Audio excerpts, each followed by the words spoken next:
প্ৰলয়ংকাৰী বানত সকলো হেৰুৱা এগৰাকী প্ৰবীণ শিল্পী। নাম হ'ল ধৰ্ম শিৰোমণি,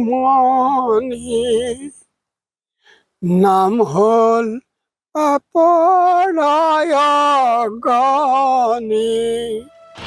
বানত উটি গ'ল ঘৰ দুৱাৰ নথি-পত্ৰ সকলো।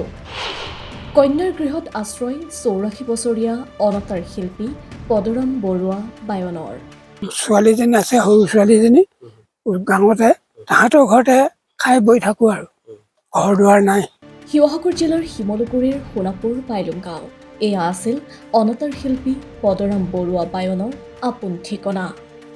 কিন্তু এইবাৰ সংহাৰী বানৰ পানীয়ে মচি পেলালে সেই ঠিকনা।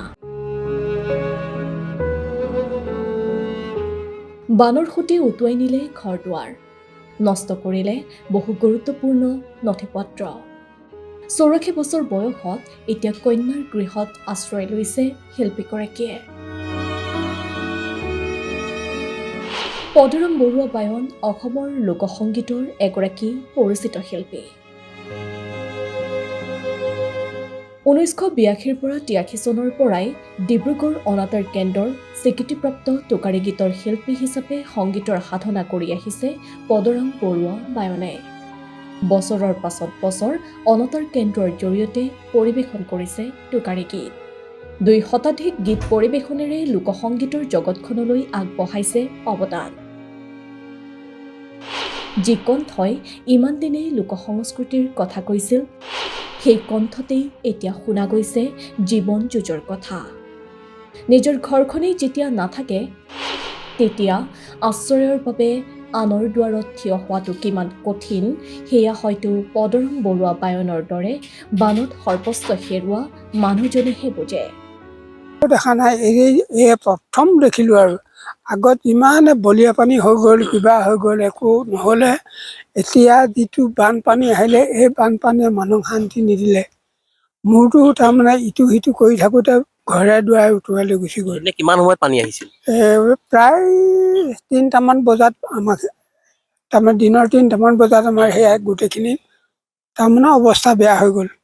গধূলি ৬টামান বজালৈকে ইটো সিটো কৰি থাকোঁতে মোক উটুৱাই লৈ গ'ল এজোপা গছত, ডালত ধৰি মই বাচি গ'লোঁ।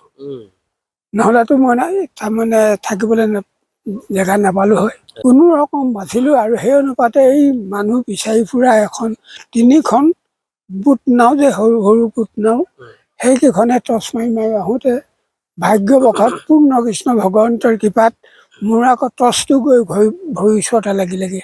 সেই টৰ্চটো দি সিহঁতেও টৰ্চ মাৰিছে, মই টৰ্চটো মাৰি দিয়াৰ কাৰণে তেওঁবিলাকে মোক উদ্ধাৰ কৰি তাৰমানে ১০ গাঁৱৰ আলিবাটত ৰাখি থৈ দিলে। ঘৰৰ একো নাই, সকলো শেষ? একো গোটা এডাল নাই, মোৰ একেবাৰে শেষ হৈ গ'ল। এতিয়া ক'ত আছে আপুনি? এতিয়া মই আমাৰ ছোৱালীজনী আছে, সৰু ছোৱালীজনী গাঁৱতে, তাহাঁতৰ ঘৰতে খাই বৈ থাকোঁ আৰু ঘৰ দুৱাৰ নাই।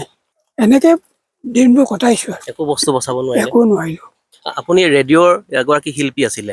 কিমান চনৰ পৰা ডিব্ৰুগড় অনাতাঁৰ কেন্দ্ৰত আপুনি গীত পৰিৱেশন কৰিছিল? অন্ততঃ মই ৮২-৮৩ বছৰ পৰ্যন্ত মই তাত তাৰমানে অনাতাঁৰ কেন্দ্ৰৰ শিল্পী হৈ টোকাৰী গীত গাই আছিলোঁ।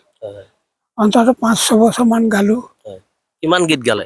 গালোঁ, বহুত গালোঁ। অন্ততঃ মই নিজেই তাৰমানে ৰচনা কৰি প্ৰায় এনেকৈ লোকে গোৱা গীত মই প্ৰায় নাগাওঁ। ১৫০-২০০? বেছি গালোঁ, বেছি গালোঁ। এগৰাকী শিল্পীৰ বাবে সন্মান কেৱল মঞ্চত পোৱা সম্বৰ্ধনাই নহয়, তেওঁৰ জীৱনজোৰা সাধনা আৰু অৱদানৰ প্ৰতি সংকটৰ সময়ত সমাজ তথা চৰকাৰে আগবঢ়োৱা সহায়ো এক প্ৰকাৰৰ সন্মান। সেয়েহে প্ৰবীণ শিল্পীগৰাকীৰ বাবে এতিয়া চৰকাৰী শিল্পী পেঞ্চন অথবা বিশেষ আৰ্থিক সাহায্যৰ দাবী উত্থাপন হৈছে। দশক দশক ধৰি টোকাৰী গীতেৰে মানুহৰ মন জয় কৰা পদৰাম বৰুৱা বায়নৰ জীৱনৰ এই দুৰ্দিনত চৰকাৰে কেতিয়া আগবঢ়াব সহায়ৰ হাত? বানৰ পানী শুকাব, কিন্তু শিল্পীগৰাকীৰ জীৱনৰ এই ক্ষত শুকাবলৈ প্ৰয়োজন হ'ব সহানুভূতি আৰু সহায়ৰ।